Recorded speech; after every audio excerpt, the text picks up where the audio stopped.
ये वाला चैप्टर अपना कंप्लीट हो गया था, ठीक है ना। जी। आज की क्लास में हम थोड़ा सा एक शार्ट में रिवीजन करेंगे। रिवीजन करने के बाद में नेक्स्ट क्लास में अपन एमसीक्यू करेंगे, ठीक है ना। ठीक है सर। अगली 2 क्लास में अपन एमसीक्यू ही करेंगे। मैथ्स में तो सही चल रहा ना, जी जी, मैथ सही है। मजा आ रहा ना। जी बिल्कुल, बस ओके, एक बार शेड्यूल बता देते हैं। ठीक है, मैं करवाता हूँ ना, टाइम टेबल बना के बताता हूँ आपको, ठीक है। जी सर, जी जी। ओके धन्यवाद सर। ओके। देखिए, आज की क्लास में हम इसका रिवीजन करने वाले हैं, ठीक है ना। बिल्कुल शार्ट में रिवीजन करेंगे और फिर रिवीजन के बाद में वस्तुनिष्ठ प्रश्न करेंगे, तो फिर उसमें मजा आने वाला है, ठीक है ना। वास्तविक संख्याएं जो होती है, वास्तविक संख्याएं, ध्यान से समझना आप बातों को, और पूरे चैप्टर का हम रिवीजन करने वाले हैं, ठीक है ना। वास्तविक संख्याएं, इस चैप्टर के अंदर क्या क्या पढ़ा हमने, पहले ये वाली बात देख लो कि क्या क्या पढ़ा। पहली एक्सरसाइज में यूक्लिड विभाजन प्रमेय का पढ़ा था हमने, है ना। और दूसरी प्रश्नावली में अंक गणित की आधारभूत प्रमेय, आधारभूत प्रमेय। और तीसरी में अपरिमेय संख्याओं को सिद्ध करना कि भैया ये जो संख्या होती है अपरिमेय संख्या होती है। हमें मालूम तो है कि वर्गमूल 2, वर्गमूल 3, वर्गमूल 5, वर्गमूल 7, ये सारी अपरिमेय संख्या होती है। यहां पर हमने सिद्ध किया था कि कैसे अपरिमेय संख्या होगी, इस बात को पूरा प्रमाण के साथ में प्रूफ किया था हमने यहां पर। और इसमें दशमलव प्रसार के रूप में कैसे लिखा जा सकता है, ये बातें हमने यहां पर समझी थी। अब यहां पर देखिए, वास्तविक संख्याएं जो है ना, वास्तविक संख्याएं 2 प्रकार की होगी। पहली होगी, और ये बात बार बार मैंने कितने बार बताई इसमें, इस चैप्टर में पढ़ाते पढ़ाते कई बार बताई है ये बात, है ना। लेकिन फिर भी मैं बार बार इसलिए बता रहा हूं क्योंकि कहीं पर कोई कंफ्यूजन नहीं होना चाहिए। एक तो होती है परिमेय संख्या, ठीक है, परिमेय संख्या, और दूसरी होती है अपरिमेय संख्या। अपरिमेय संख्या, परिमेय और अपरिमेय, ठीक है। परिमेय संख्या को अच्छे से समझ लो। जितनी भी प्राकृत संख्या है ना, वो सारी की सारी परिमेय संख्या होती है। जितनी भी पूर्ण संख्या है ना, पूर्ण संख्या में क्या है, जो प्राकृत संख्या है वही तो पूर्ण संख्या है। केवल शून्य को मिला दिया जाता है इसमें। पूर्ण संख्या, प्राकृत संख्या, प्राकृत संख्या, और इसी के साथ में पूर्णांक। पूर्णांक का मतलब जो प्राकृत संख्या होती है ना, वही तो पूर्णांक होते हैं, बस धनात्मक और ऋणात्मक, उनको सबको मिला दिया जाए। तो ये सारी की सारी संख्या क्या परिमेय संख्या के ही अंतर्गत आती है। इसके अलावा भी कुछ संख्याएं ऐसी है जो परिमेय संख्या के अंतर्गत आती है। कहने का मतलब दुनिया की ऐसी सारी संख्या जैसे p बटे q के रूप में लिखा जा सकता है, जहां q is not equal to 0। बस इतनी सी बात याद रखना है। केवल इतनी बात याद रखना है कि भैया एक लाइन खींचो, ऊपर अंश होता है, ऊपर अंश होता है, नीचे हर होता है। केवल इतनी बात याद रखो, नीचे ऊपर अंश होता है, और इसको क्या बोला जाता है, भिन्न बोला जाता है। क्या बोला जाता है, भिन्न बोला जाता है। इंग्लिश में इसको क्या बोला जाता है, रेशियो। क्या बोला जाता है, रेशियो। भिन्न को ही रेशो बोला जाएगा, अनुपात, अनुपात बोल सकते हैं हम, अनुपात। तो जो रेशो होता है ना, अनुपात, उसी को परिमेय संख्या बोला जाता है, अनुपात को। और रेशो बोलने के कारण ही तो रेशनल नंबर बोला जाता है इस अनुपात को। अनुपात को इंग्लिश में क्या बोला जाता है, रेशियो। और रेशो के कारण ही तो इसका नाम रेशनल नंबर रखा है, rational, rational number. Rational number मतलब परिमेय। तो याद रखो कि अंश में कोई भी पूर्णांक रख दो, दुनिया का जितने भी पूर्णांक है, पूर्णांक तो जानते ही नहीं आप कि 0, 1, 2, 3, 4, 5, 6 days days days, -1, -2, -3 days days days, बस इतनी सी बात याद रखना है। ये जो संख्या है ना, अंश में चाहे कोई भी संख्या रख दो, हर में चाहे कोई भी पूर्णांक रख दो, केवल हर में 0 नहीं आना चाहिए, बस इतनी सी बात है। अगर ऐसा रहेगा तो सारी की सारी परिमेय संख्या कहलाएगी। कहने का मतलब हमारा यहां पर क्या है, हमारा कहने का मतलब यहां पर यह है कि भाई जो प्राकृत संख्या होती, जैसे 1, 2, 3, 4, 5, 6 डेज डेज डेज, ये सारी की सारी परिमेय संख्या। क्यों, क्योंकि इसके नीचे 1 लिख देंगे तो इसका अर्थ थोड़ी बदलेगा, इसका अर्थ नहीं बदलेगा। तो देखिए ना, P बटे Q के रूप में लिख दिया हमने इसको। जितनी भी पूर्ण संख्या 0 डिवाइडेड बाई 1 तो लिख सकते हैं हम। -1 -2 पूर्णांक लिख रहा हूं, -3 -4 और इसी प्रकार से आगे भी ये सब पूर्णांक है। इसके भी नीचे आप एक एक लिख सकते हैं, देखिए ना, लिख सकते हैं कि नहीं एक एक। तो ये सारी प्राकृत संख्या, पूर्ण संख्या और पूर्णांक सारी की सारी परिमेय संख्या कहलाती। अब क्वेश्चन ये उठता है कि परिमेय संख्या की पहचान हम कैसे करेंगे, कि कोई भी अगर संख्या दी है तो परिमेय संख्या है या नहीं है। कंफ्यूज करने के लिए यहां पर 10th क्लास में कंफ्यूज किया जाता है। कंफ्यूज कैसे किया जाता है? दशमलव रूप दे दिया जाता है। कैसा रूप दे दिया जाता है? दशमलव रूप। दशमलव रूप। और फिर बोला जाता कि बताओ ये कि परिमेय संख्या है। भाई मुझे एक बात बताओ कि 3/8 आ गया, इसको तो देखते से ही तुरंत बता दोगे कि परिमेय संख्या है। कंफ्यूजन कहां पर होता है? कंफ्यूजन होता है दशमलव रूप में। दशमलव रूप जो होता है वो परिमेय संख्या में भी दशमलव रूप होता है और अपरिमेय संख्या में भी दशमलव रूप होता है। मतलब अगर आपने दशमलव रूप को भी अगर अच्छे से समझ लिया तो अब ये दोनों बातें अगर आपने समझ ली, इसका दशमलव रूप कैसा होता है, इसका दशमलव रूप कैसा होता है, तो फिर परिमेय और अपरिमेय संख्या को पहचानना बिल्कुल आसान हो जाएगा। और एक बार ध्यान देना, जब दशमलव रूप कैसा हो, शांत हो, शांत, तो परिमेय संख्या होगी हमेशा, चाहे कुछ भी हो। शांत मतलब जैसे 3.579 डेज डेज है क्या? नहीं है, तो हमेशा परिमेय संख्या होगी। अगर मान लिया जाए कि 3.893893893 डेज डेज डेज, दशमलव रूप कैसा है? अशांत है। कैसा है? अशांत है।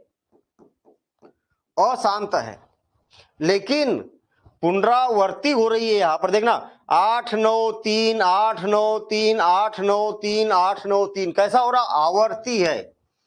पुनरावर्ती भी बोल सकते हैं या आवर्ती भी इसको कहा जा सकता है। जब भी आपको ऐसा बार बार आने वाला, क्या हो रहा है यहां पर?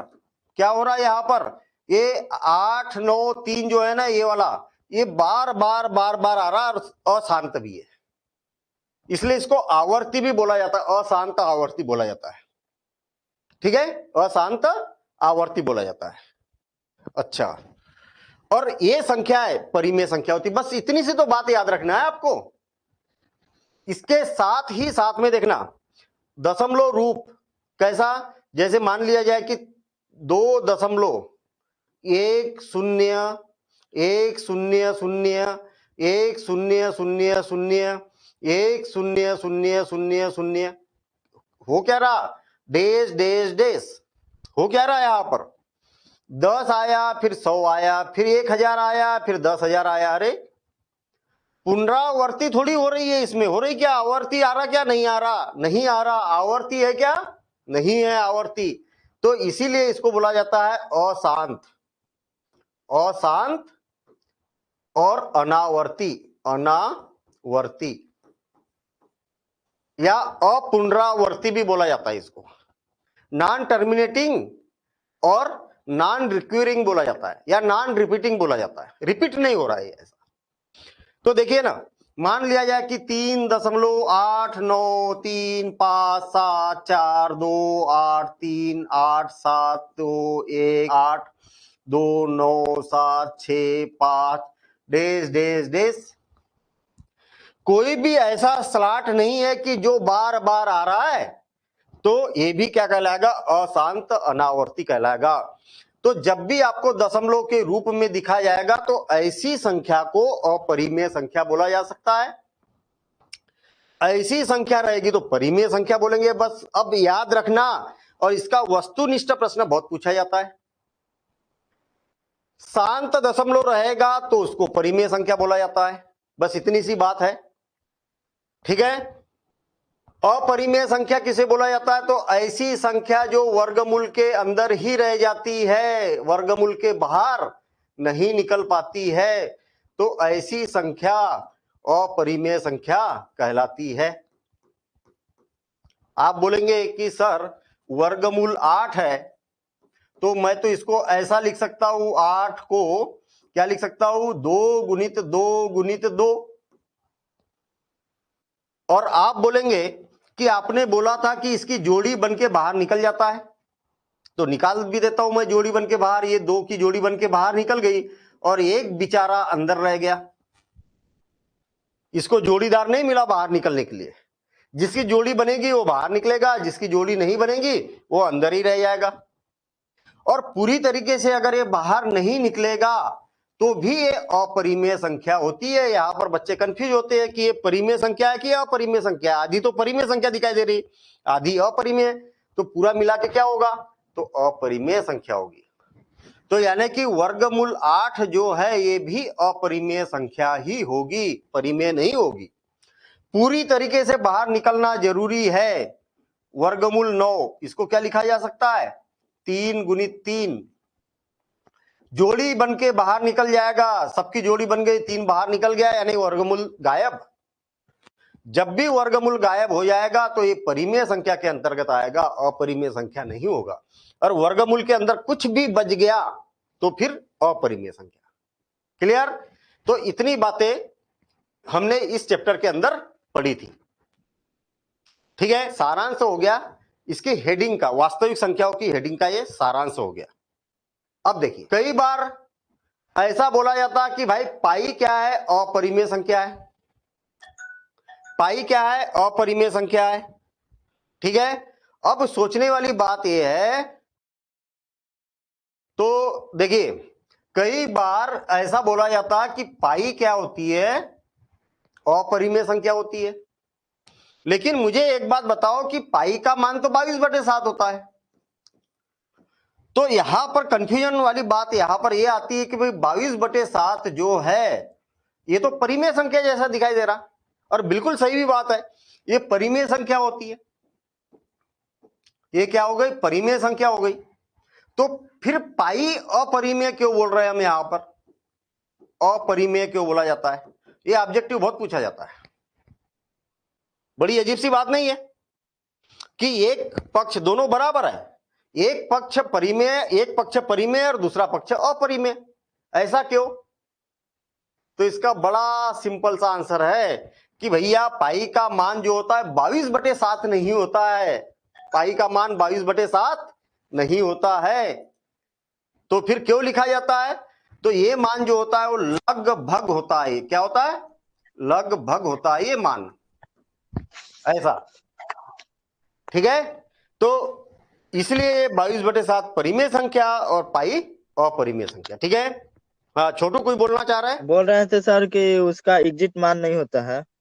इसका होता ना एग्जिट मान, मतलब एक्चुअल क्या है, एग्जैक्ट मान तो लिख ही नहीं सकते इसका। क्यों? जी एग्जैक्ट मान इसलिए नहीं लिखा जा सकता है क्योंकि ये क्या है? अपरिमेय संख्या है। हाँ, बात को सुनना आप।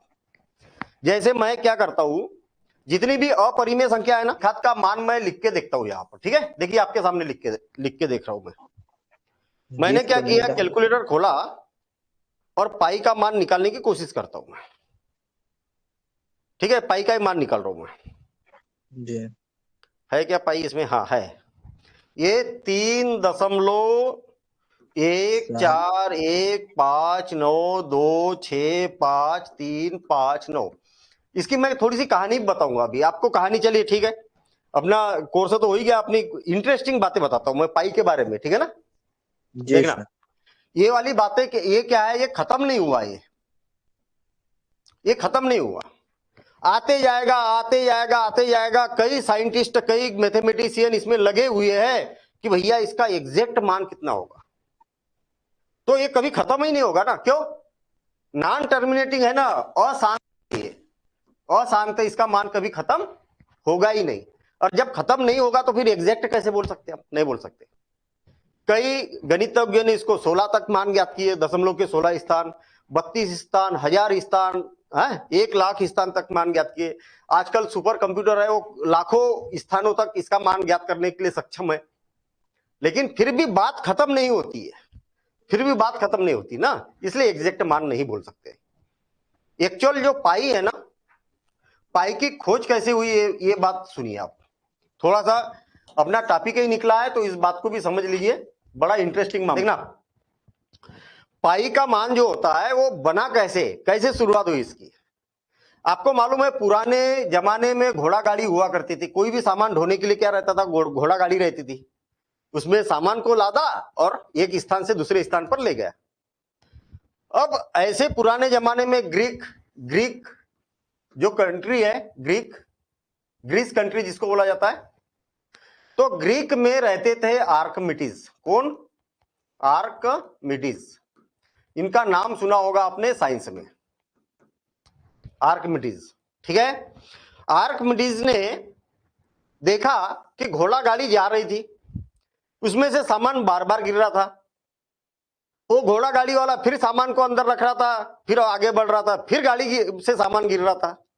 आर्किमिडीज ने सोचा यार ऐसा हो क्यों रहा है, तो उनका ध्यान गया चक्के के ऊपर। किसके ऊपर? चक्के के ऊपर। जो घोड़ा गाड़ी का चक्का था वो इस प्रकार का कुछ था, पूरी तरीके से गोल नहीं था। उनको समझ में आ गया कि भैया ये जो घोड़ा गाड़ी का जो चक्का है, फॉल्ट किसमें है? न तो घोड़े में है न तो गाड़ी में है। पूरा फॉल्ट जो है कहां पर है? इस चक्के में है, इस चक्के में है। पूरा वृत्ताकार ये चक्का नहीं दिखाई दे रहा, डगमग हो रहा, इसलिए सामान गिर जा रहा। तो आर्किमिडीज लग गए इसको पूरा अच्छे से पहिया बनाने में। तो आर्किमिडीज से भी नहीं बन पाया पहिया, पूरा वृत्ताकार पहिया आर्किमिडीज से भी नहीं बन पाया। वो लग गए खोज में। उन्होंने देखा कि अगर मैं पूरा व्रत बनाता हूं, बिल्कुल व्रत, एग्जैक्ट व्रत बनाता हूं, तो इस व्रत की ये वाली जो लंबाई है, ये वाली लंबाई, इस लंबाई, ये वाली लंबाई, इसको क्या बोला जाता है? आप सभी लोग जानते हैं। अगर मैं एक बिंदु से पूरे व्रत का एक चक्कर लगा लूं तो कितना चला, कितना चला? तो परिधि के बराबर चला। इसकी लंबाई को क्या बोला जाता है? परिधि बोला जाता है। तो उनने क्या किया, ऐसे कई सारे व्रत बनाए। उनने इस प्रकार के कई सारे व्रत बनाए, कई अलग अलग व्रत बनाए, बड़ी मेहनत की उनने। ठीक है, और उन्होंने इस व्रत में एक बात ये देखी कि भाई जो ये व्रत बने हैं, जितने भी हमने व्रत बनाए हैं ये वाले, इस व्रत के लिए उन्होंने क्या किया, उन्होंने क्या किया, कभी छोटे व्रत बनाए, कभी बड़े बनाए, कभी बहुत छोटे बनाए, कभी बहुत बड़े बड़े ऐसे व्रत बनाए। और उन्होंने ये देखा कि ये जो एक लंबाई है इसकी, देखिए इसकी लंबाई को मालूम है कैसे नापा था उनने? स्केल से तो माप नहीं सकते आप, इसकी लंबाई को माप सकते क्या? नहीं। उन्होंने क्या किया था, एक बिंदु पर से धागा इस प्रकार से बिछाना चालू किया। धागे को बिछाते बिछाते बिछाते बिछाते यहां तक गए और उसको कैंची से कट कर दिया और फिर धागे को लंबा किया। उन्होंने इसको माप लिया कि कितना लंबा है। मापने के बाद में उनको इसकी लंबाई पता चली। फिर उनने क्या किया, इसका जो व्यास है, व्यास को मापा। मतलब पहले किसको मापा उसने? परिधि को मापा, और फिर उसके व्यास को मापा, व्यास को मापा। और दोनों को मापने के बाद इसका मान बड़ा आया, इसका मान छोटा। आपको भी दिख ही रहा है ऐसा, इसका मान बड़ा आया, इसका मान छोटा आया। और इसको इससे भाग देने की कोशिश की, और भाग देने के बाद में उनको एक मान प्राप्त हुआ। और ऐसा ही उन्होंने सबके साथ किया, इसकी परिधि और इसका व्यास, और इसको भाग दिया, इसका भी मान निकाला। और ऐसा ही काम यहां पर भी किया, और ऐसा कई बार किया। उनको एक बड़ा आश्चर्य हुआ इस बात को देखकर कि भाई इसका मान, ये छोटे से व्रत के लिए जो मान ज्ञात किया था ना, इसका मान और इसका मान और इसके लिए भी परिधि बटे व्यास का मान बराबर है। चाहे कितना भी बड़ा व्रत बना लो, चाहे कितना भी छोटा सा व्रत बना लो, सबका सब में इनका जो मान होता है वो मान कैसा होता है? बराबर होता है। तो उनको बड़ा एक आश्चर्य हुआ खुश हो गए, अरे ये तो बड़ी अजीब सी बात है, अजीब सी घटना है। तो उन्होंने इस मान को क्या नाम दिया? उन्होंने इस मान को क्या नाम दिया? तो उन्होंने इस मान को नाम दिया पाई, क्योंकि अचर है, अचर है। तो इसका नाम क्या दे दिया? पाई। जो भी मान इसका आता है उसका नाम दे दिया उनने पाई। और उन्होंने ये देखा कि इसका जो अनुपात होता है 223/71, इनका जो मान प्राप्त हुआ ना 223/71 मान प्राप्त हुआ उनका लगभग। उनको लगा यार ये मान तो बड़ा भारी काम है, ये भारी काम है, तो इसको थोड़ा सा अशुद्ध रूप में लिखा जाए, मतलब यानी थोड़ा सा करीब करीब लिखा जाए जिससे गणना करने में आसानी जाए।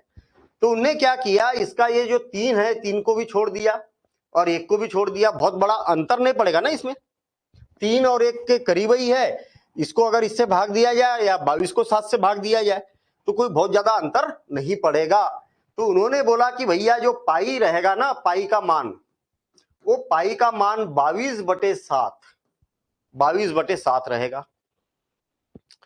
फिर भारतीय गणितज्ञ भी इसमें लग गए, आर्यभट्ट जी है ना, बहुत बड़े गणितज्ञ थे, पॉपुलर गणितज्ञ थे, वो भी लग गए।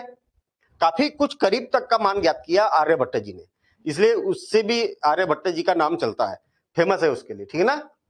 अब देखिए, ये बताइए व्यास जो होता है, वृत्त का व्यास कितना होता है? तो 2 त्रिज्या के बराबर होता कि नहीं होता? भाई ये भी त्रिज्या है ना, ये त्रिज्या और एक त्रिज्या, आर और आर कितना हो गया? 2r हो गया, तो 2r के बराबर हुआ ना। तो इसीलिए परिधि जो होती है ना, परिधि का जो सूत्र होता है, आपने भी देखा होगा कि ये तिरछा गुना करेंगे तो 2πr, ये परिधि का सूत्र होता है, ठीक है ना। तो इसी से सूत्र बन गया है परिधि का सूत्र। फिर इसी सूत्र से फिर क्षेत्रफल के और इसके और उसके सारे सूत्र बनना चालू हुए। तो अब सोचिए, आपकी जो मेंसुरेशन है, क्षेत्रमिति है, इसकी शुरुआत ही के जनक ही आप बोल सकते कि आर्किमिडीज थे, है ना। अगर वो इतना सा काम नहीं करते तो फिर बेलन का भी सूत्र नहीं बनता, वक्र पृष्ठ का भी सूत्र नहीं बनता, है ना, पृष्ठीय क्षेत्रफल शंकु का भी नहीं बनता, वृत्त का क्षेत्रफल नहीं निकाल पाते, परिधि नहीं निकाल पाते, कितना बड़ा काम हुआ ये। अब सोचने वाली बात ये है कि उन्होंने पाई ही क्यों सोचा, पाई ही क्यों सोचा? जैसे अगर मान लिया जाए कि हम हिंदी में पढ़ते हैं तो अ आ ई है ना, ये है ना वर्णमाला, हिंदी की वर्णमाला 52 खड़ी। ऐसे अगर ABCD देखेंगे तो ये, इसमें स्मॉल ए भी चलता है भैया, बी स्मॉल बी भी चलता है, सी स्मॉल सी भी चलता है। ऐसे कितने अक्षर है? ये 26 अक्षर है और इसमें 52 है हिंदी में। सेम इसी प्रकार से जो ग्रीक की जो भाषा है ना, ग्रीस की भाषा, ग्रीसियन लैंग्वेज बोला जाता है जिसको, उसकी लैंग्वेज कैसी होती है? अल्फा, एको alpha, beta, gamma, delta, lambda, phi, ऐसा फाई, साई, काई, काई, झाई, ओमेगा, ओमेक्रॉन, पाई, ये सारी जो है ना, टाउ, टाई, ठीक है ना। तो इस प्रकार की जो भाषा है ना, ये ग्रीक की भाषा है। तो उन्होंने ग्रीक से ही, ये 24 लेटर होते हैं इसमें, ग्रीक के छोटे और बड़े, जैसे ABCD में 26 है वैसे ग्रीक में 24 लेटर होते हैं। तो आपने मैथ्स में खूब देखने को मिलेंगे ये ऐसी अक्षर, अल्फा बीटा तो 10th क्लास में बहुत ज्यादा यूज किया जाएगा। अल्फा, बीटा, गामा, डेल्टा का भी यूज किया जाता है, लेम्डा का भी किया जाता है, पाई का भी किया जाता है, साई का भी किया जाता है, काई का किया जाता है ना। तो ये ज्यादातर जो वर्ड यूज किए जाते हैं, ये क्या है?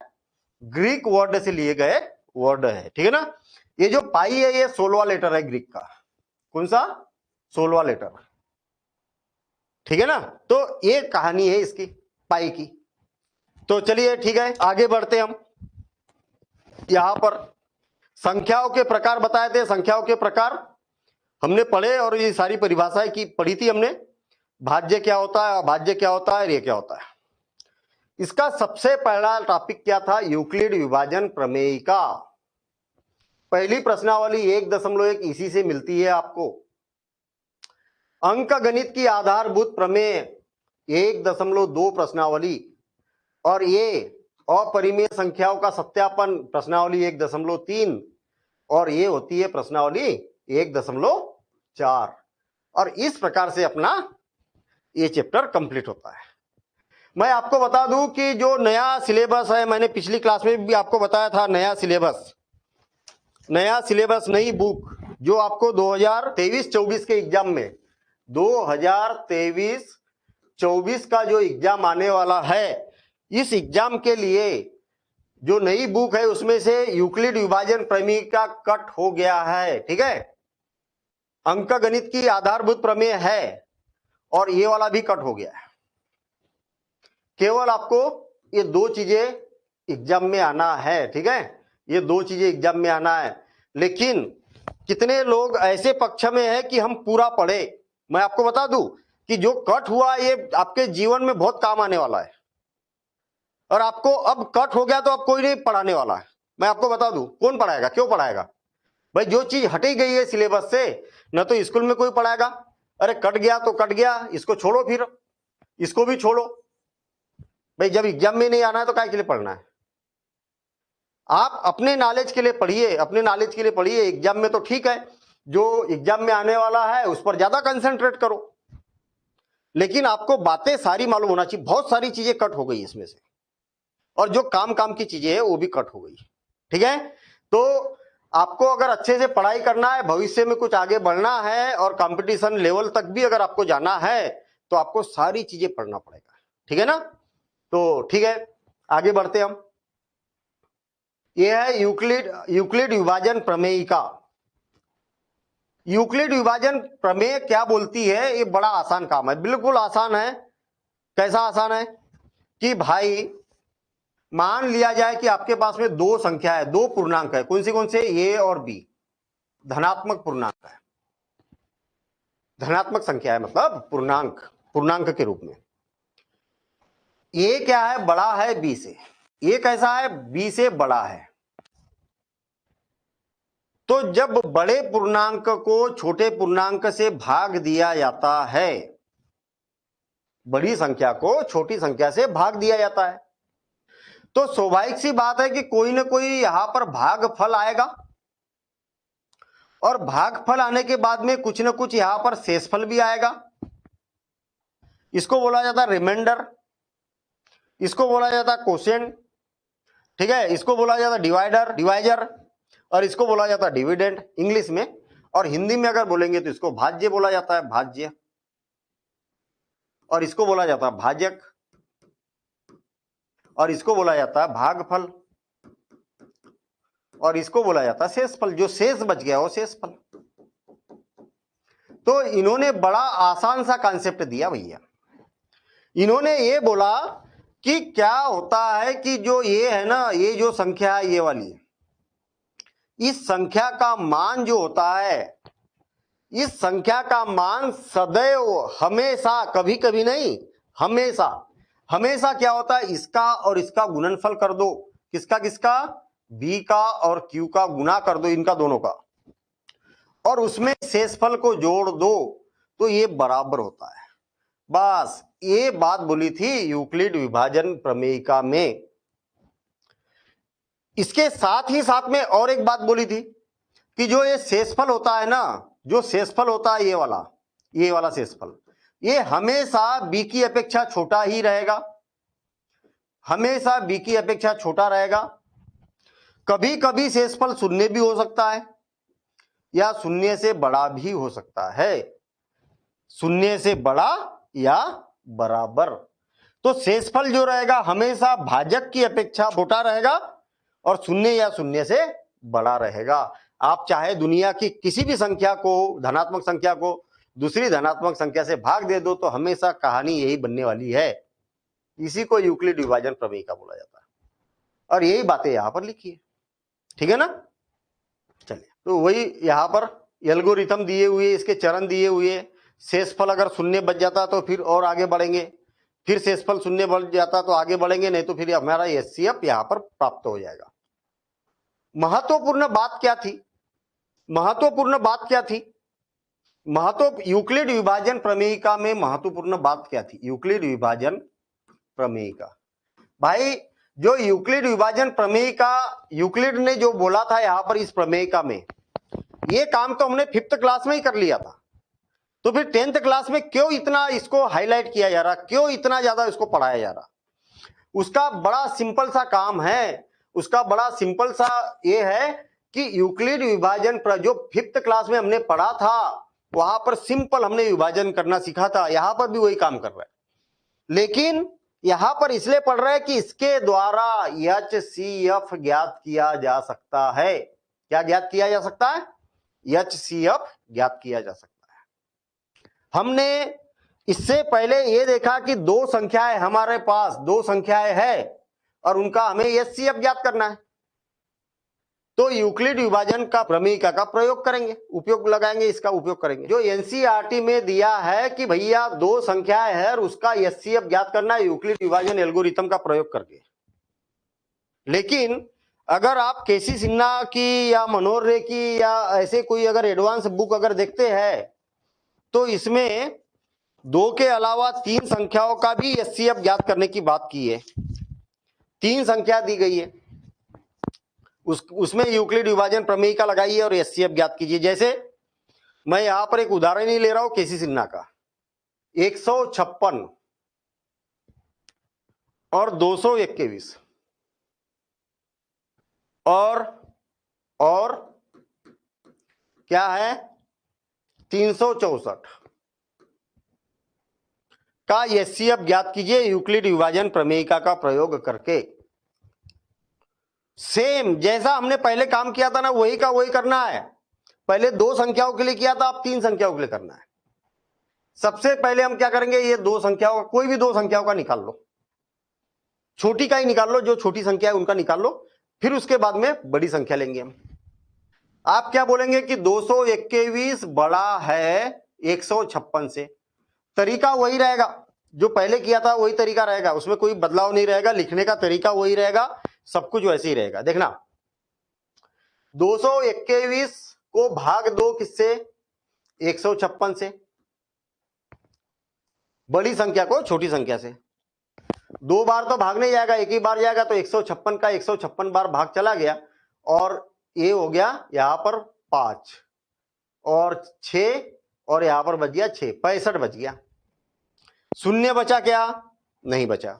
अच्छा शून्य नहीं बचा तो फिर अब इसका भाग दे दो 156 में, ठीक है।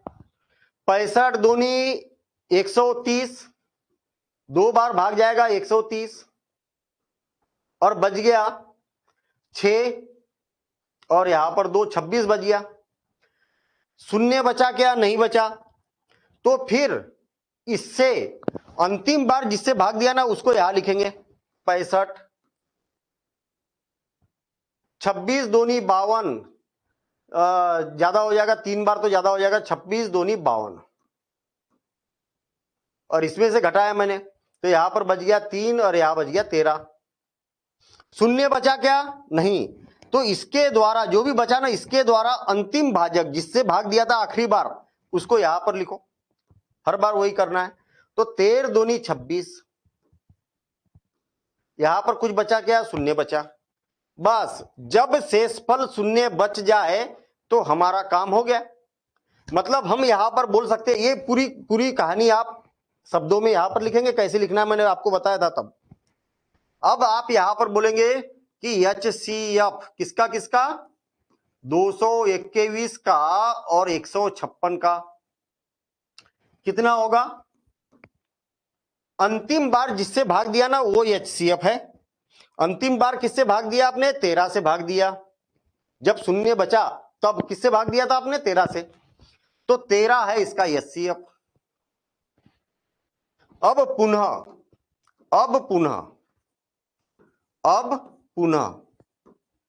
क्या करेंगे? जो 13 HCF आएगा ना इसका, 13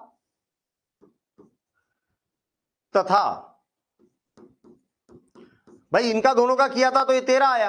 अब 13 जितना भी HCF आएगा उसको इसके साथ कर दो, 364 के लिए, ये दोनों के लिए करना है आप काम। अब यहां पर आप बोलेंगे कि भैया 364 जो है वो 13 से क्या है, बड़ा है, 13 से बड़ा है। ठीक है, बड़ा है तो यही काम फिर आपको फिर से दोहराना है। देखिए यही काम आपको फिर से दोहराना है यहां पर। कैसा? 364 को भाग देना है 13 से, तो 13 दूनी 26, 13 3 39 तो ज्यादा हो जाएगा, तो 13 दूनी 26, तो बच गया 10 और उतारे 4, 13 5 65, अच्छा हाँ ठीक है 104 बच गया। अब 13 से फिर भाग देंगे हम, तो 13 3 39, 13 चौक 52, 13 5 65, 13 चौक 52, 13 8 104, 13 8 104, और शेषफल बचा कुछ नहीं, मतलब शेषफल नहीं बचा ना, तो 13 क्या हो गया, इसका अंतिम भाजक क्या हो गया 13, तो यही क्या होगा, इसका एचसीएफ हो जाएगा। तो हम यहां पर बोलेंगे, पूरी प्रोसेस लिखेंगे और फिर लास्ट में हम बोलेंगे अतः अतः तीनों का, देखना फिर से और एक बार, बड़ा सिंपल सा काम। पहले दोनों का एचसीएफ निकाल लिया, जितना भी एचसीएफ आएगा उसका इसके साथ करना है, ठीक है। और फिर एचसीएफ कितना आया, 13 आया। तो अब बोलेंगे कि एचसीएफ किसका किसका, 156, 221 और 364, ये तीनों का जो एचसीएफ होगा वो कितना होगा, 13 होगा। ऐसा। तो अतिरिक्त क्या पढ़ा हमने, एक्स्ट्रा बात हमने ये देखी, एक्स्ट्रा बात यहां पर हमने ये देखी कि भैया 2 संख्याओं के लिए तो पहले जैसा करते थे वैसे ही करना है, और 3 संख्या आ गई तो पहले 2 के लिए एचसीएफ निकालना है, और जितना भी एचसीएफ आएगा उसको इसके साथ निकाल लेना है, और आपका एचसीएफ यहां पर आ जाएगा। क्लियर? ऐसा ऐसा बोला जाता है। बाकी ये हमने बताए थे क्वेश्चन, ठीक है, किस प्रकार से किए जाते हैं, ये सारी चीजें हमने वहां पर डिस्कशन की थी, ठीक है।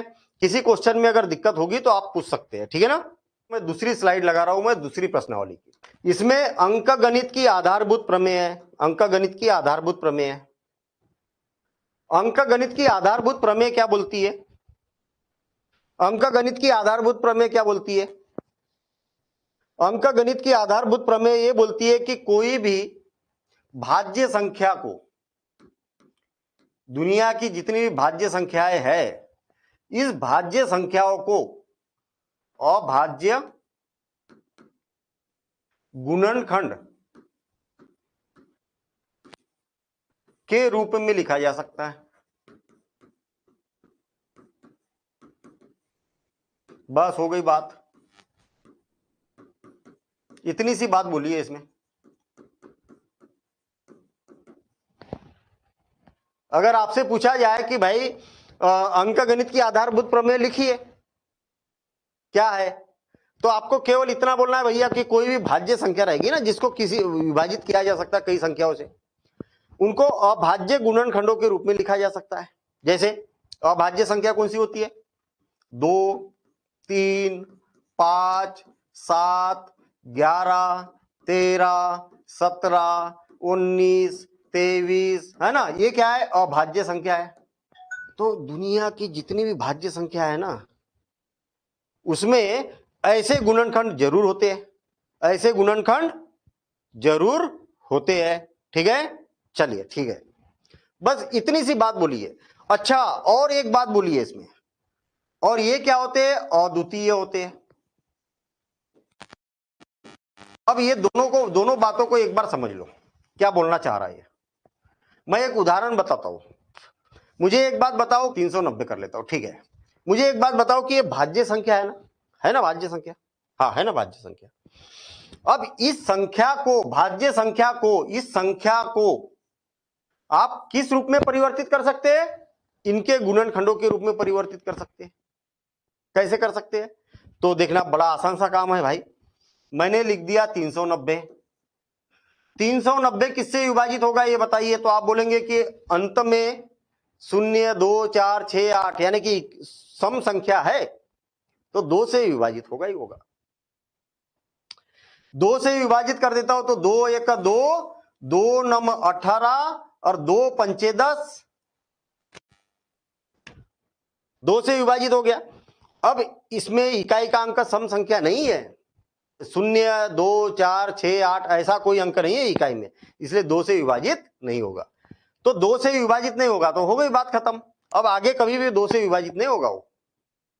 अब 3 से देखो विभाजित हो रहा क्या, तो 3 छक्का 18, 3 छक्का 18, 3 पाँची 15, 3 से विभाजित हो गया। अब नहीं हो रहा 3 से विभाजित, तो इकाई का अंक 5 या 0 होता तो हमेशा 5 से विभाजित होता। भैया अब 3 से विभाजित नहीं होगा तो भविष्य में आगे जाके कभी भी वो 3 से विभाजित नहीं होगा। अब अगला अभाज्य संख्या कौन है, 5 से। 5 से हो रहा क्या विभाजित, हाँ 5 से हो रहा, तो 5 का 5, 5 तिया 15, 13 बार विभाजित होगा। तो अब 5 से हो रहा क्या, नहीं हो रहा, आगे भी नहीं होगा। 7 से तो हो नहीं रहा ये विभाजित, 11 से भी नहीं हो रहा, तो फिर 13 से हो रहा, 13 से कर दो और ये हो गया एक बार। तो आपने बोल दिया भैया 390 तो हमारे पास में भाज्य संख्या थी, इनको मैंने अभाज्य के रूप में लिख दिया। बस इतनी सी बात है, केवल इतनी सी बात बोलिए अंक गणित की आधारभूत प्रमेय। तो आपको अगर याद होगा, मुझे नहीं लग रहा कि याद होगा, ये बात हमने 7वीं क्लास में ही पढ़ ली थी, 6वीं में भी पढ़ा था कि कोई भी संख्या है भाज्य संख्या, उसको अभाज्य गुणनखंड के रूप में लिखा जा सकता है, 6वीं में। ठीक है, 6वीं में या 7वीं में है शायद वो। तो ये वाली बात तो हमने 7वीं क्लास में कर ली थी। अब हम 10वीं क्लास पढ़ रहे, 10th क्लास पढ़ रहे, तो इतने बाद में क्यों बात कर रहे हैं भाई, इतनी बड़ी क्लास में हम पढ़ रहे हैं, तो अब क्यों बात कर रहे हैं हम इसकी अंक गणित की आधारभूत प्रमेय की, तब क्यों नहीं कर ली थी ऐसी बात। तो तब तो बात की थी, तो अब क्या अंतर है, तो अब अंतर है कि इस अंक गणित की आधारभूत प्रमेय के द्वारा HCF और LCM को ज्ञात किया जा सकता है। इस बात को पूछा जाता है कई बार ऑब्जेक्टिव में, अंक गणित की आधारभूत प्रमेय का उपयोग किया जाता है LCM के लिए, HCF के लिए, LCM और HCF के लिए, या इनमें से कोई नहीं। तो केवल LCM के लिए नहीं, केवल HCF के लिए नहीं, LCM और HCF दोनों के लिए ही इसका उपयोग किया जाता है। तो ये बात आपको मालूम होना चाहिए। क्लियर हो गई बात। क्या बात बोली थी कि ये भाज्य संख्या, इसको अभाज्य गुणनखंड के रूप में तो परिवर्तित कर दिया, तो ये बात देखिए, ये यहां पर हो गई, यहां तक हो गई बात खत्म, यहां तक हो गई बात खत्म। कहां तक, यहां तक कर दिया भैया, अभाज्य रूप में परिवर्तित करते।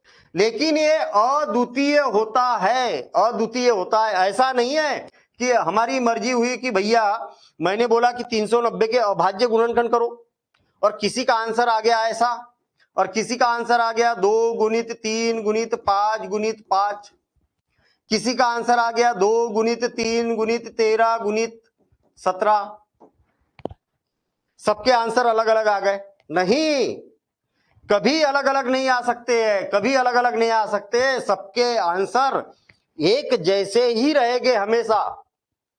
कोई गलत कर देगा तो उसकी जिम्मेदारी है, अगर सही करते हैं तो ये अद्वितीय होता है, इसके जैसा दूसरा आंसर नहीं आ सकता है, केवल क्रम को छोड़कर। हाँ, क्रम इधर उधर हो सकते हैं, क्रम इधर उधर हो सकते हैं, आगे पीछे लिख सकते हैं आप।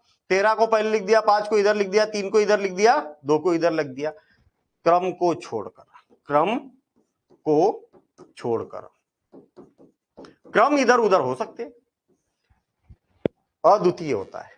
बस इतनी सी बात बोली, इतनी सी नहीं है तो बड़ी बात, लेकिन ऐसा बोला है। ठीक है ना, चलिए ओके, इतनी बात समझ में आ गई।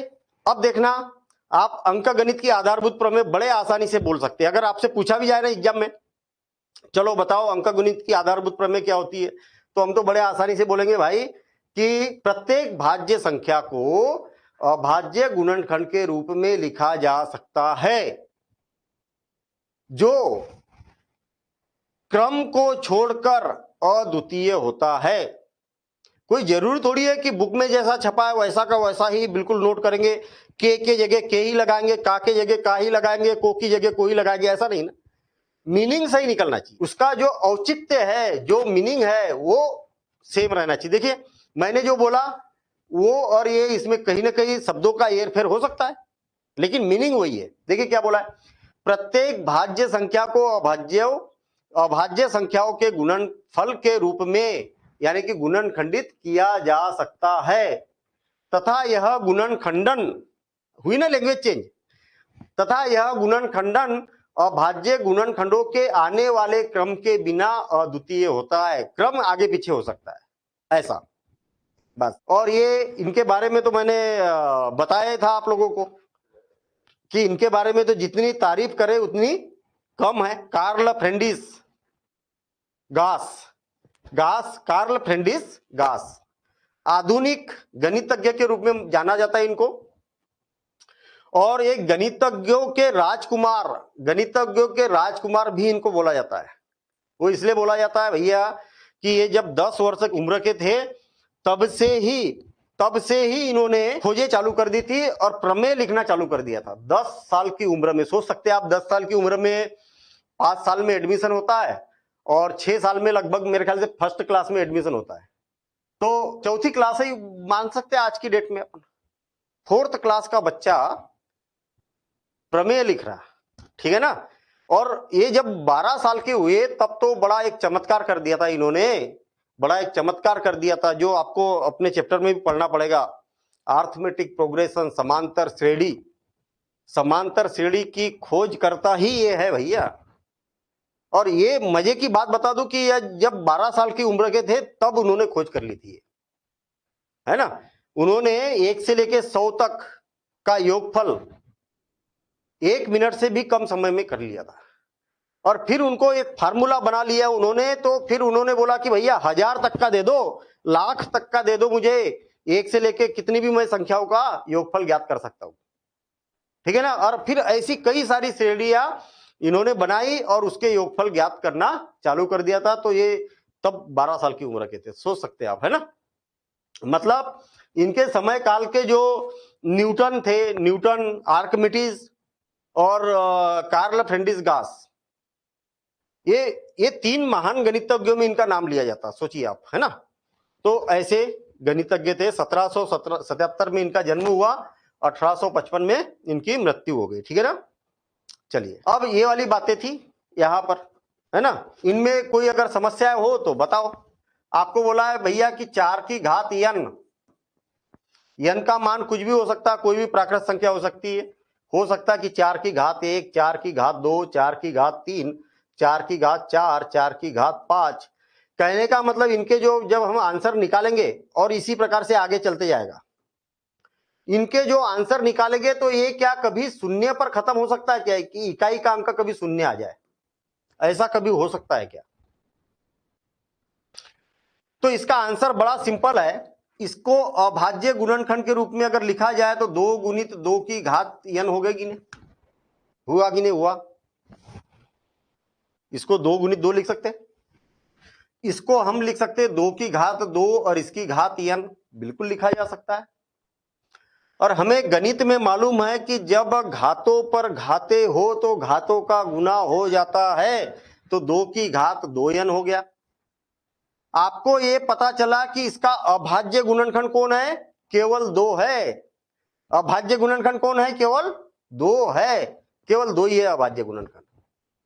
और कोई भी संख्या शून्य पर समाप्त होने के लिए आपको अभाज्य गुणनखंड कौन से चाहिए, शून्य पर समाप्त होने के लिए अभाज्य गुणनखंड कौन से चाहिए, 2 चाहिए और 5 चाहिए, तभी अंत में शून्य आ सकता है। आई बात समझ में, नहीं आई? हमने इसको हल करने की कोशिश की, यानी कि हल ही कर दिया, और हल करने के बाद में यह पता चला कि भैया इसका अभाज्य गुणनखंड केवल 2 है, 2 के अलावा कोई अभाज्य गुणनखंड नहीं है। कभी भी शून्य पर कोई अगर संख्या समाप्त होती है, इसका मतलब उसमें गारंटेड 2 आना चाहिए और 5 आना चाहिए, कम से कम एक बार तो आना ही चाहिए, तभी शून्य आ सकता आखिरी में, नहीं तो नहीं आ सकता। और अंकगणित की आधारभूत प्रमेय ये बोलती है कि ये क्या होता है, अद्वितीय होता है। तो ये तो आ ही नहीं सकता 2 और 5, 2 तो आ गया लेकिन 5 नहीं है ना इसके अंदर, इसलिए ये शून्य पर कभी समाप्त नहीं हो सकती। तो इसका कारण बड़ा सिंपल आप दे सकते हैं कि किसी भी संख्या को शून्य पर समाप्त होने के लिए यह आवश्यक है कि इसके अभाज्य गुणनखंडों में 2 और 5 होना अनिवार्य है, क्योंकि 5 दूनी 10 होता है कि नहीं, और यहां पर 5 नहीं है, इसलिए ये शून्य पर कभी भी समाप्त नहीं हो सकती। बस इतनी सी बात है। ये एचसीएफ निकालना ये बता ही दिया हमने। हाँ, ये सारी बातें हमने डिस्कस कर ही ली है, ठीक है, ये सारी बातें हमने डिस्कशन कर ही लिया है।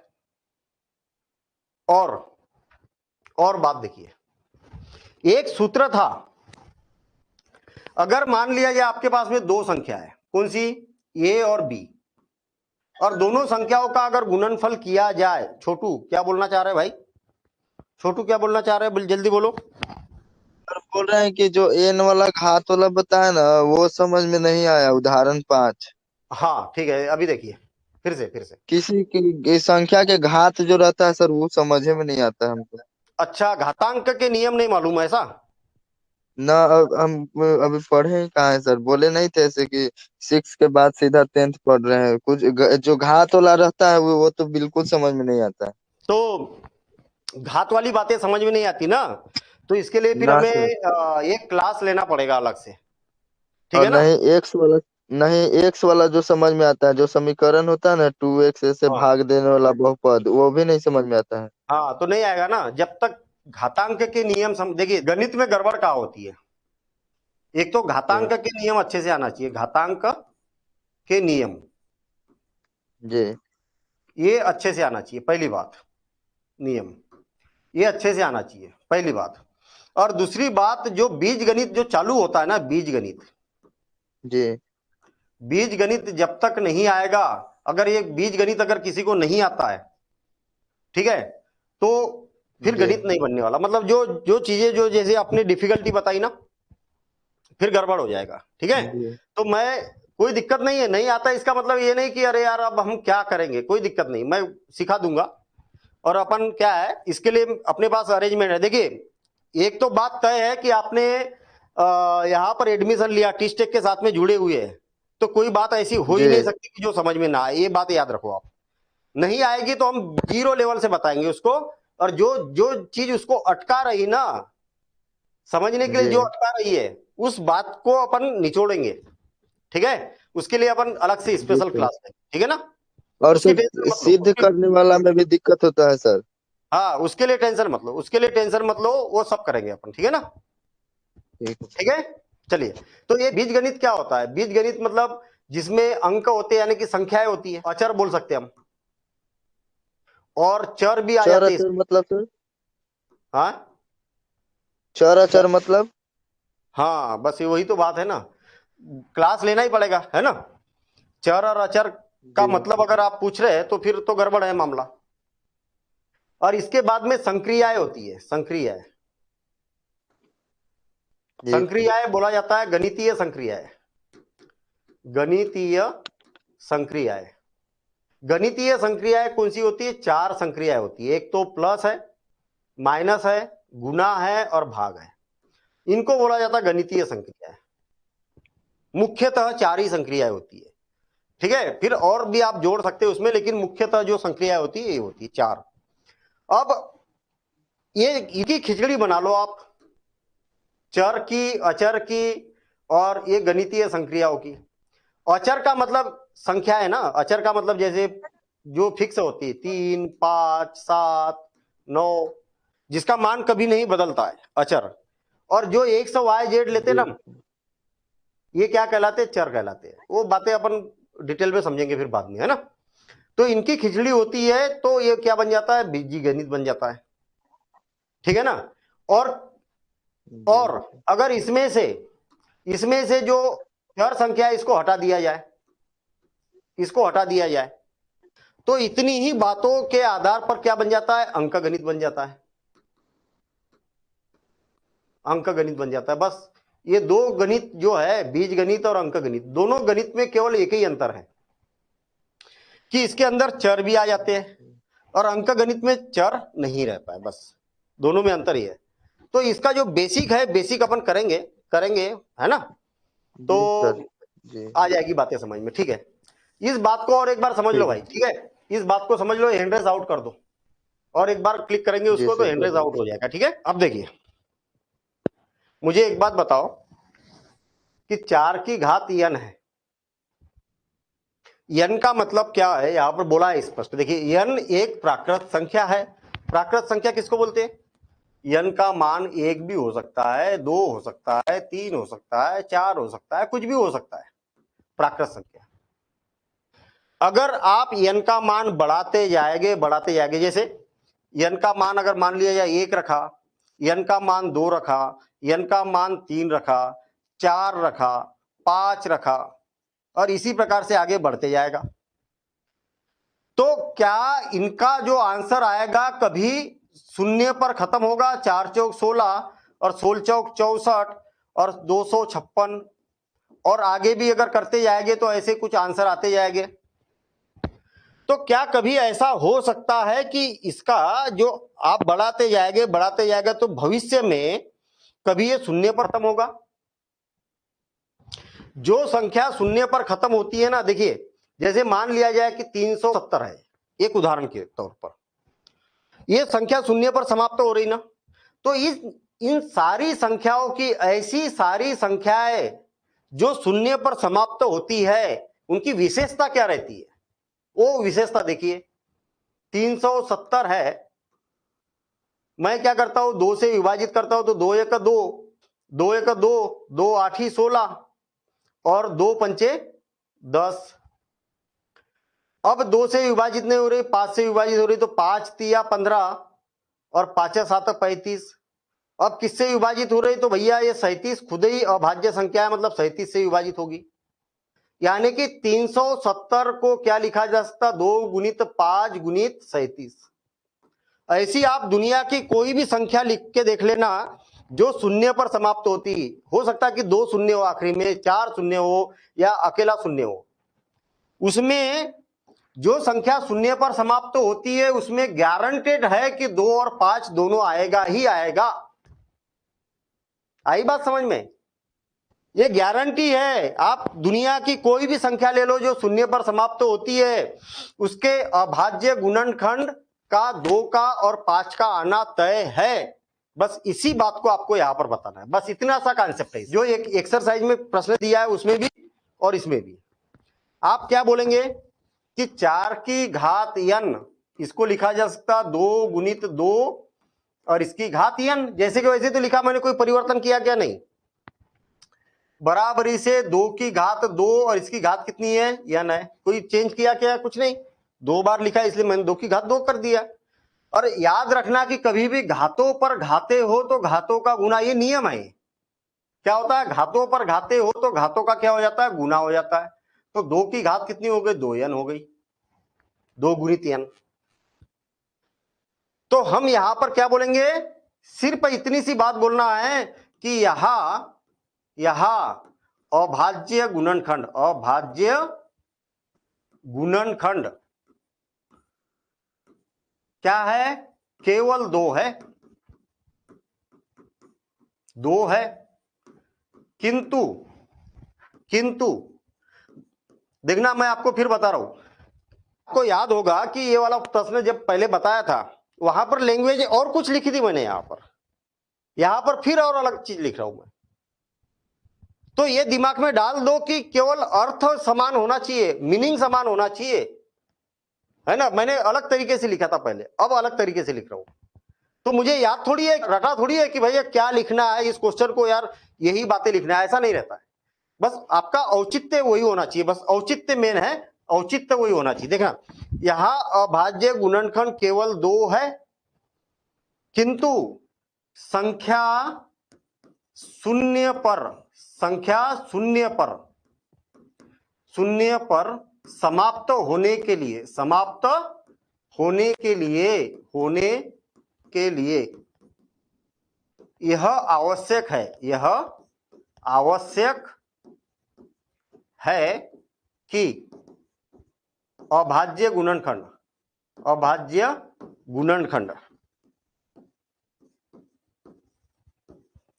कम से कम क्या होना चाहिए?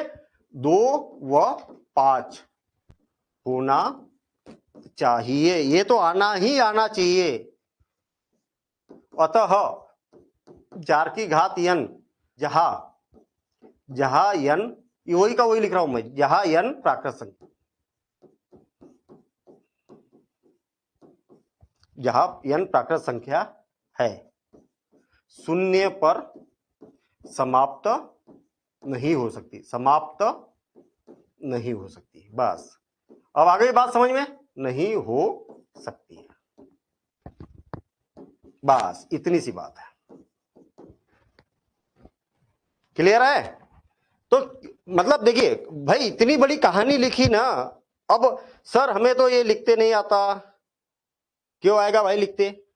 कारण जब तक आपके दिमाग में नहीं रहेगा तब तक लिखते नहीं आएगा। रटोगे तो फिर तो सब गड़बड़ है। औचित्य समझिए कि भैया शून्य तभी आ सकता है जब उसमें 2 और 5 हो, बस वही बात को मैंने यहां पर लिखा है। और मैंने ये बोला कि ये 2 4 की घात n में 5 है ही नहीं, तो इसलिए शून्य पर समाप्त हो नहीं सकती। बस इतनी सी बात यहां पर लिखी है, ऐसा।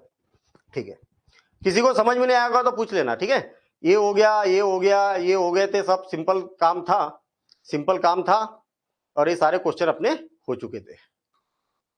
ठीक है, ये भी तो ऐसे ही है, 6 की घात n, वही का वही क्वेश्चन, वही की वही कहानी लिखना है इसमें। देखिए ना, इसमें क्या आ गया, 2 गुणित 3 और इसकी घात n।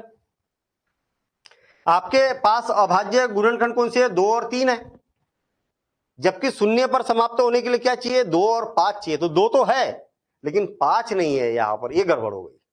5 नहीं है, हैं? 5 नहीं है। मान लिया या 15 की घात n आ गया। दूसरा क्वेश्चन, इसको क्या लिखा जा सकता? 3 गुणित 5। ये शून्य पर कभी समाप्त हो सकती क्या? नहीं। क्यों? क्योंकि इसमें 3 और 5 तो है, 5 तो है लेकिन 2 नहीं है।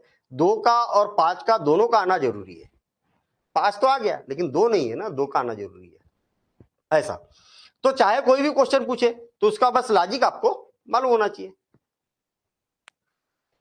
अब यहां पर बोला है कि ये भाज्य संख्या है कि अभाज्य संख्या। भैया भाज्य संख्या क्यों है? जैसे एक उदाहरण यहां पर, 7 गुणित 11 गुणित 13 धन 13। एक पद हमारे पास में ये वाला है और एक पद ये। पद वाली बात को याद रखना, पद वाली बात को याद रखना जीवन भर। पद को निर्धारित किया जाता धन या ऋण से। कितने पद है तो धन और ऋण से निर्धारित किया जाता है, गुना और भाग से निर्धारित नहीं किया जाता। देखना, एक उदाहरण बता रहा हूं मैं। 3 गुणित 5 धन 7 बटे 11 ऋण 9 धन 8 प्लस 5 गुणित 4। कितने पद है यहां पर? डिवाइडेड बाय भी 3 कर देता हूं मैं। कितने पद है यहां पर? तो बड़ा सिंपल सा काम है, पदों की संख्या को देखना है ना, तो धन और ऋण के चिन्ह कहां पर है ये देख लो। धन ऋण धन धन, बस धन और ऋण चिन्ह ही निर्धारित करता है पदों को, यही अलग अलग करता है। ये हम अगले चैप्टर में समझेंगे इस बात को, ठीक है ना? देखना, ये एक पद हो गया धन, ये दूसरा पद हो गया, ये तीसरा पद हो गया, ये चौथा पद हो गया, ये पांचवा पद हो गया। इसको बोला जाता पद, धन और ऋण से अलग किए वाले। गुना और भाग से मतलब नहीं रहता है पदों में। तो सेम यहां पर ये गुणे में है और ये है, तो 2 पद हो गए। दोनों पदों में कौन है? 13 है ना, इसमें भी है और 13 इसमें भी है। 13 को मैंने इसमें से बाहर निकाल दिया तो कितना बचा? 7 गुणित 11 धन, यहां पर कितना बचा? 1 बचा। बस आपके पास एक संख्या तो ये आ गई, आएगी नहीं? इसको हल करेंगे तो कुछ ना कुछ तो आएगा ना, कुछ ना कुछ तो आएगा ही। और उसमें 13 का गुना किया है, तो स्वाभाविक सी बात है इस पूरी संख्या को जब हम हल करेंगे तो आप बोलेंगे कि ये 13 से भाज्य है। पूरी जो संख्या है 13 से भाज्य है, तो फिर 13 से भाज्य है तो फिर भाज्य हुई ना। कहने का मतलब अभाज्य संख्या किसको बोलते हैं? जो केवल स्वयं से और 1 से विभाजित होती है उसको अभाज्य बोलते हैं। लेकिन ये तो 13 से भी विभाजित हो रही है, इसलिए भाज्य संख्या हो गई, ऐसा। बस इतनी सी बात लिखना है आप। यहां एक लाइन में लिख सकते हैं कि अतः संख्या 13 से भाज्य है, इसलिए संख्या भाज्य होगी, बस ऐसा। सेम ऐसे ये भी है, 5 को कॉमन निकाल दिया तो 5 से भाजित किया जा सकता है, ऐसा। बाकी ये खेल के मैदान वाला था, एलसीएम वाला था ये क्वेश्चन, है ना। हाँ प्रियांशी बोलिए। सर नहीं समझे, एक बार फिर से बता दीजिए। कौन सा? भाज्य और अभाज्य वाला किसी से बताइए भाज्य और अभाज्य, देखो देखो देखो, हाँ ठीक है ठीक है, बड़ा सिंपल सा काम है। 3 गुणित 5 ये भाज्य है कि अभाज्य है? 9 गुणित 11 गुणित 7 ये भाज्य है कि अभाज्य है? 2 गुणित 3 ये संख्या भाज्य है कि अभाज्य है? हाँ 3 गुणित 5 ये भाज्य है कि अभाज्य है? हाँ ये छोटी संख्या लिखता हूं मैं, 2 गुणित 3 गुणित 5 ये भाज्य है कि अभाज्य है? तो ये प्रमाण है भाई, ये प्रमाण है। ये जो है ना, इसका जो मान आएगा ना 5 या 15 आया कि नहीं भाई, ये लिखा हो चाहे ये लिखा हो, दोनों का मतलब तो एक ही है। अब मुझे एक बात बताओ कि ये वाली संख्या किससे किससे विभाजित हो रही है? 1 से भी हो रही है, 15 से भी हो रही है, हो रही कि नहीं हो रही? अगर केवल 2 ही संख्या से विभाजित होती तो हम तो अभाज्य बोलते इसको, लेकिन इसके साथ ही साथ में ये क्या है, 3 से भी विभाजित होगी। ये है ना 3 गुणित 5 है ना, तो 3 से भी विभाजित होगी और 5 से भी विभाजित होगी, इसलिए इसको भाज्य बोला जाएगा, इसलिए भाज्य बोला जाएगा। तो यहां पर ये बात स्पष्ट हो गई कि इसका जो आंसर आएगा ना वो 3 से भी विभाजित होगी, 5 से भी विभाजित होगी, इसलिए तो ये भाज्य हो गया, ऐसा है, ठीक है ना। देखना ये इसका जो भी आंसर आएगा ना, ये मालूम है किससे किससे विभाजित होगी? ये 2 से भी विभाजित होगी, और 3 है इसलिए 3 से भी विभाजित होगी और 5 से भी विभाजित होगी, तो स्वाभाविक सी बात है भाज्य बन गया ना। इसका अगर जो आएगा मान 5 या 15 और 15 दूनी 30, देखिए 2 से भी विभाजित हो रही, 3 से भी हो रही, 5 से भी हो रही, तो ये भाज्य है कि अभाज्य है? भाज्य है ना, भाज्य। क्यों? क्योंकि अभाज्य किसको बोलते हैं? जो केवल 1 से और स्वयं से विभाजित होती है। अगर मान लिया जाए केवल 1 से और स्वयं से ही विभाजित होती, इसके अलावा किसी से भी विभाजित नहीं होती, तब इसको अभाज्य बोला जाता है, लेकिन ऐसा नहीं है यहाँ पर। तो जब भी इस प्रकार से गुणनफल के रूप में जब संख्या रहेगी ना, ये किससे किससे हो रही है? 2 से भी हो रही है और 3 से भी हो रही है, ये 3 से भी होगी और 5 से भी होगी, इसलिए ये भी भाज्य है, ये भाज्य है। और पिछले बार क्या था, क्या कॉमन निकाला था मैंने? उसमें से 13 कॉमन निकाला, जो भी कॉमन निकाला था 5 गुणित जो भी है, अब मुझे याद नहीं है, 3 धन 1 ऐसा मान लिया जाए, ऐसी कुछ स्थिति थी ना वहां पर। तो भाई ये जो कोष्टक लगा है, ये कोष्टक का मतलब क्या है? यहां पर गुणे का चिन्ह है कि नहीं? गुणे का चिन्ह है कि नहीं? इसको जब आप हल करेंगे तो एक कोई संख्या मिलेगी, मतलब 13 गुणित कोई ना कोई एक संख्या मिलेगी आपको, तो ये संख्या 13 से विभाजित हो सकती कि नहीं? हाँ हो सकती है। और जब 13 से विभाजित होगी तो इसको भाज्य ही तो बोलेंगे, अभाज्य थोड़ी बोलेंगे अपन। और यहां पर जो भी आएगा उससे भी विभाजित होगी, तो भाज्य होने के लिए केवल एक ही तो शर्त है कि ये 1 और स्वयं को छोड़कर और किसी एक संख्या से विभाजित हो जाए, बस, इसलिए भाज्य बोलेंगे। क्लियर ना? तो ये 2 ही तो पद है, ये इसमें देखिए ये वाला गुणे में है ना इतनी संख्या इसके, तो 13 से तो विभाजित हो ही रही है, इसलिए भाज्य बोलेंगे, ऐसा। ठीक है, अगर समझ में नहीं आई वो तो बात पूछ लो, ठीक है। ये वाली बात इस चैप्टर में, इस एक्सरसाइज में केवल इतनी सी बात देखी थी हमने कि भाई कभी भी अंश है और हर है, अनुपात के रूप में लिखा है। किस रूप में? अनुपात। किस रूप में लिखा है? अनुपात, जिसमें अंश और हर होगा और कोई उभयनिष्ठ गुणनखंड नहीं होगा। उभयनिष्ठ मतलब किसी से कैंसिल नहीं होता वो, ठीक है। ठीक है, अगर ऐसा है, ऐसा है और इसका जो हर है ना, इसमें क्या होना चाहिए? 2 की घात कुछ होना चाहिए, या तो फिर क्या होना चाहिए? 5 की घात कुछ ना कुछ होना चाहिए, 1 2 3 4 5 कुछ भी होना चाहिए। यम लिख देता हूं मैं, यम का मान कोई भी प्राकृत संख्या हो सकती है, या तो फिर 2 की घात n और 5 की घात m, 2 भी आना चाहिए और 5 भी आना चाहिए साथ साथ में।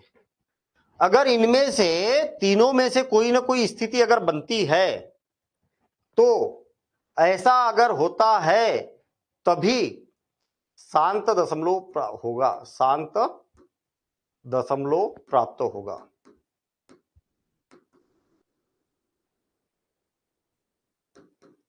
बस इतनी सी बात हमने यहां पर पढ़ी थी इस एक्सरसाइज में, इसके अलावा कुछ था ही नहीं। मतलब केवल हमने ये याद रखना था, और मैं आपको बता दूं क्योंकि ये तो आपके सिलेबस में भी है और इसका क्वेश्चन तो पूछा भी जाएगा। केवल इतनी बात याद रखना कि जो हर है ना, हर में 2 की घात कुछ आना चाहिए। अरे 2 की घात 2 आ सकती, 3 आ सकती, 4 आ सकती, 5 आ सकती, कुछ भी आए, कोई भी प्राकृत संख्या। या तो हर में केवल 5 की घात आना चाहिए, 5 की घात 1, 5 की घात 2, 5 की घात 3 या 5 की घात 4, ऐसा कुछ भी आ जाए हर में। या तो फिर 2 की भी घात कुछ ना कुछ रहे और 5 की भी घात कुछ ना कुछ रहे साथ साथ में, तो ही शांत दशमलव प्राप्त होगा। और इनके अलावा अगर हर में अगर 3 आ जाए, हर में अगर मान लिया जाए 5 आ जाए, 5 केवल 5 आ जाए, नहीं 5 नहीं, 5 तो चलेगा ना, केवल 3 आ जाए या 7 आ जाए या 11 आ जाए या 17 आ जाए हर में, तो फिर इस स्थिति में क्या होता है, इस स्थिति में ये हर की बात कर रहा हूं मैं, अंश की नहीं कर रहा हूं। किसकी बात कर रहा हूं मैं? हर की। अगर ऐसा कुछ आ जाए तो हमेशा अशांत दशमलव प्राप्त होता है। बस इतनी सी बात थी। ठीक है, ठीक है। अब बात समझ में आएगी? कृष्णकांत पांडे समझ में आ रहा बेटा? जी सर। आपने शुरू से क्लास अटेंड नहीं की ना? नहीं सर। हाँ, तो समझ में आ रहा कि नहीं आ रहा? समझ में आ रहा है सर। आ रहा, मजा आ रहा? हाँ शुरू से क्लास अटेंड करते तो और ज्यादा मजा आता। ठीक है, लेकिन कोई बात नहीं है, जो छूट गया वो सब पढ़ेंगे अपन, फिर से पढ़ेंगे, टेंशन मत लेना। ठीक है ना? 2 साल से पढ़ रहा हूँ। अच्छा, टीच टेक से 2 साल से पढ़ रहे हो आप, इसमें मजा आ रहा ना? हाँ सर। यूट्यूब की अपेक्षा ज्यादा मजा आ रहा? हाँ सर। हाँ चलिए ठीक है, मजा लेते रहो, लेकिन प्रैक्टिस करना है आपको। ठीक है ना? प्रैक्टिस ओके करना है, सर। बस इतनी बात याद रखना है भैया कि शांत होगा कि अशांत होगा, पूरी प्रश्नावली में यही है। जैसे उदाहरण के लिए अपने पास ये है, देखिए 1600, ये वाला क्वेश्चन, कोई भी क्वेश्चन हो, कोई भी क्वेश्चन हो, मान लिया जाए कि मेरे पास में ये वाला प्रश्न है 15/1600। देखिए ध्यान देना है, अब देखना, मैं देखूंगा कि ये शांत है कि अशांत दशमलव है। हर में क्या लिखा है? 1600 लिखा है। मैं इसके गुणनखंड, अभाज्य गुणनखंड करूंगा, अभाज्य ही करना है, याद रखना, अभाज्य गुणनखंड। 2 से विभाजित करूंगा तो 800 बार, 2 से विभाजित करूंगा तो 400 बार, 2 से विभाजित करूंगा तो 200 बार, 2 से विभाजित करूंगा तो 100 बार, 2 से विभाजित करूंगा तो कितने बार? 50 बार, 2 से विभाजित करूंगा तो 25 बार, 5 से विभाजित करूंगा तो 5 बार, और 5 से विभाजित करूंगा तो 1 बार। मतलब आप इसको बोल सकते हैं कि 15 बटे, क्या कह सकते हैं आप? 2 गुणित 2 गुणित 2 गुणित 2 गुणित 2 गुणित 2, कितने बार है भाई? 2 4 6, 6 बार, 2 4 6, बहुत बढ़िया, उतना ही हुआ फिक्स। और गुणित 5 गुणित 5, ऐसा लिख सकते ना? हाँ। अब एक 5 से तो एक खत्म हो गया, 5 तिया 15, तो आपके पास बचा क्या? 3/2 की घात 1 2 3 4 5 6, 2 की घात 6 और 5 की घात 1, इतना बचाना। कोई समस्या? कोई समस्या नहीं है। अगर आपसे पूछा जाएगा कि ये शांत है कि अशांत है, तो आप बोलेंगे कि ये शांत दशमलव है। क्यों? क्योंकि इसके हर में केवल 2 है और 5 है, घातें कम ज्यादा हो सकती है, चलेगा। इसके अलावा कुछ नहीं आना चाहिए, या तो केवल 2 आता, केवल इतना आता ना तो भी काम चल जाता। देखिए केवल इतना आता ना तो भी शांत ही होता, केवल इतना आता तो भी शांत ही होता। 5 चलेगा, या तो दोनों एक साथ रहेगा तो भी शांत रहेगा। मान लिया जाए कि मैंने यहां पर 7 लिख दिया, तो अब अशांत हो जाएगा ये। अगर ऐसा आ जाता तो, क्योंकि 2 5 चलेगा, 7 नहीं चलेगा भैया। अगर मैंने 11 लिख दिया अभी भी अशांत है। क्यों? क्योंकि 11 नहीं आना चाहिए। अच्छा ठीक है, तो 2 प्रकार के क्वेश्चन आते हैं ऐसे, बताइए कि ये शांत है या अशांत है। तो आपने बता दिया कि ये कैसा है, शांत है। तो फिर आपसे बोला जाएगा कि शांत है तो इसको दशमलव रूप में व्यक्त करिए, दशमलव रूप में व्यक्त करिए, दशमलव के रूप में व्यक्त करना है। कैसे होगा दशमलव के रूप में व्यक्त? 3 बटे, ध्यान देना इधर, 2 की घात 6 गुणित 5 तो लिखा है ना, अरे यहां कुछ नहीं लिखा, मतलब एक गुना है, ठीक है। बड़ा आसान काम है दशमलव के रूप में व्यक्त करना। ज्यादा घात किसकी है, 2 की है कि 5 की है? तो आप बोलेंगे 2 की घात ज्यादा है। दोनों की घातों को बराबर करना है, तो जितनी 2 की घात है उतनी ही 5 की घात करना है। जितनी 2 की घात है उतनी ही क्या करना है, 5 की भी घात को बनाना है। कैसे बनेगी? 2 की घात 6 है और यहां 5 की घात कितनी है, 1 है। आपको चाहिए 5 की घात 5, 5 की घात 5 चाहिए, और ताकि दोनों की घातें बराबर बन जाए। एक तो थी हमारे पास में घात, और 5 चाहिए थी ताकि 6 बन जाए वो। तो आप केवल नीचे नहीं कर सकते, जो नीचे करेंगे उसी का ऊपर नीचे गुना किया जाता है। अब देखिए 3 गुणित 5 की घात 5 का मतलब क्या हो गया, 5 गुणित 5 गुणित 5 गुणित 5 गुणित 5, मतलब ये 25 हो गया, ये 25 हो गया। 25 का और 25 का गुना करेंगे तो कितना हो गया, 625 गुणित 5, और इसका गुना करेंगे तो 50 25, और 5 दूनी 10 12, और 1 5 6 30, और 1 1 31, मतलब आपने इसका गुना किया तो इतना आ गया बटे। देखिए 2 की घात और 5 की घात, दोनों की घातें कितनी है, 6 6 हो गई। 2 की भी घात 6 हो गई और 5 की भी घात 6 हो गई, दोनों मिला के। ऐसा बनाना पड़ेगा हमें, दोनों की घातें समान बनाना पड़ेगा जब भी दशमलव रूप में लिखिए, ऐसा बोला जाए तो। अब देखिए कितना बढ़िया काम हो गया, इसका गुना करेंगे तो कितना हो गया, कितना गुना हो गया, 5 तिया 15 के 5 हासिल आया 1, 3 दूनी 6, और 1 7, 7 और 3 तिया 9, इतना हो गया बटे 10 की घात 6 हो गया। अंदर ही अंदर गुना, मैंने बोला था ना कि शून्य आने के लिए आपको 10 होना जरूरी है, 2 और 5 का होना जरूरी है, आए 10 की अच्छी। और इसका नियम क्या होता है, जितने शून्य नीचे होते हैं उतने अंकों के बाद दशमलव लगाया जाता है। कितने शून्य है नीचे, 6, 10 की घात 6 मतलब 10 गुणित 10 गुणित 10 गुणित 10 गुणित 6 बार, तो 6 शून्य हुए नहीं, तो 6 अंकों के बाद इधर से दशमलव लगाया जाता है। देखिए 9 3 7 5, तो देखिए 1 2 3 4, चार ही तो अंक है, हमें तो 6 अंक के बाद दशमलव लगाना है। 1 2 3 4 5 6, अगर अंक नहीं है तो शून्य से बढ़ा के अंक दशमलव लगा दो, तो ये हो जाएगा दशमलव रूप।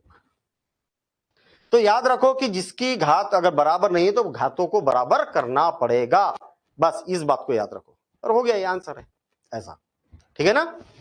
तो ये वाली भी बातें हमने पिछली क्लास में पढ़ चुके थे, ठीक है। चलिए हमने एक पूरा चैप्टर का एक ओवरव्यू, बिल्कुल एक सामान्य यानी कि बड़ा शॉर्टकट तरीके से पहले पूरा चैप्टर पढ़ा हमने, और फिर उसका रिवीजन किया, एक हल्का सा रिवीजन किया, ज्यादा नहीं, थोड़ा सा ठीक ठाक रिवीजन अगर करना है तो फिर कम से कम 3 क्लास चाहिए रहेगी अपने, है ना। तो ठीक है, आपने अगर शुरू से क्लास अटेंड किए तो समझ में आ गया होगा, और नहीं की होगी तो नहीं आया होगा समझ में, ठीक है। और अब इसके बाद अगली कक्षाओं में, अगली क्लास में हम वस्तुनिष्ठ प्रश्न करेंगे। और मैं आपको बता दूं कि जो एमसीक्यू करेंगे ना, एमसीक्यू करेंगे ना, ये एमसीक्यू बड़े इंपॉर्टेंट रहेंगे। ये बिल्कुल आपको बड़े ध्यान से समझना है इसको, बात को। अगर आपने वस्तुनिष्ठ प्रश्न अगर आपसे बन गए तो चैप्टर के बिल्कुल छोटी छोटी बारीकी वाली चीजें पता चलती है वस्तुनिष्ठ प्रश्न में, ठीक है। तो कल हम वस्तुनिष्ठ प्रश्न करने वाले हैं, ठीक है, ध्यान देना।